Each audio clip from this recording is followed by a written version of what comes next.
The broader IT industry is, $600 to $700 billion, as Alex said. Where GlobalLogic plays, we play in the very high end of that in software product development, which is 50 to 60 billion in global revenues.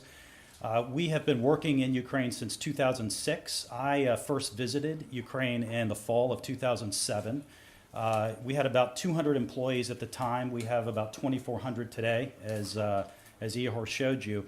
I do have to say that the headcount stats can be a little bit deceiving because we are doing very high-end work, and from a revenue as well as tax-paying perspective, I think we're number one on that chart. But not to make that plug. But in any case, we've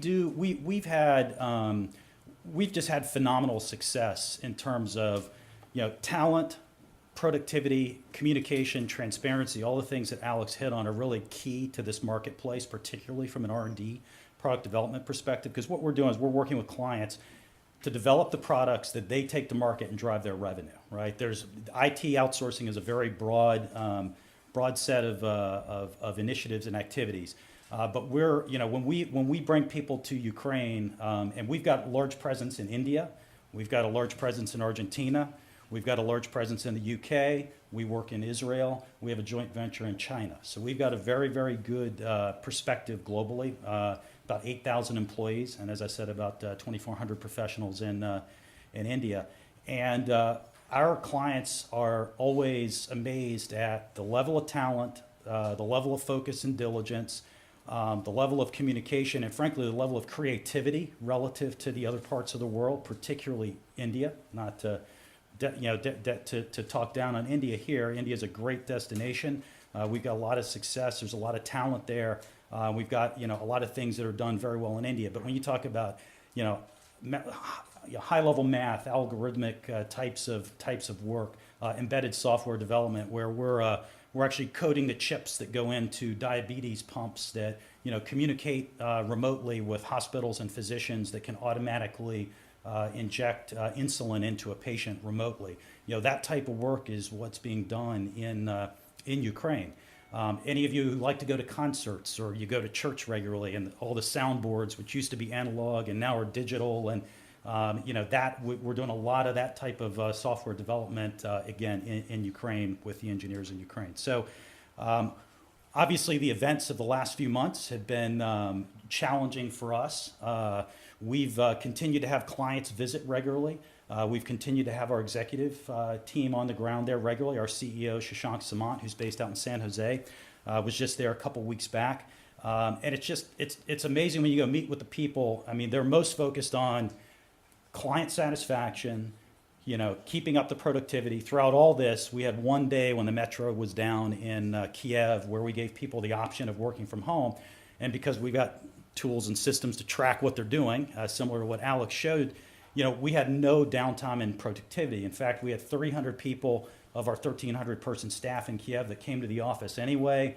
We could tell there were another few hundred online through VPN, and we have other ways to measure direct client contact. So just very focused on business as usual. And it really has, when we talk to clients, it's really unfortunate because they get, what they see is the front fold of the Wall Street Journal with burning tires and guys in masks on it. And that's really not what's going on in the country, right? And trying to articulate that and get folks comfortable with that is a real challenge. So we've spent a lot of our time over the last few months really trying to be as objective as we can under the circumstances. But we definitely need to we need to get to a situation where there's some level of stability and get back on this long-term track record of growth, because we do think that Ukraine is a jewel in the crown, to use the terminology of we at GlobalLogic were previously owned by 5 venture capital firms. And back in December, we announced a sale to a very large private equity firm, Apex Partners, which is based in London. And this was right before all the events started. But one of the things, they did a lot of diligence and a lot of work around what differentiated us versus the other competitors, even some of the others that were listed up there from an Eastern European perspective. But the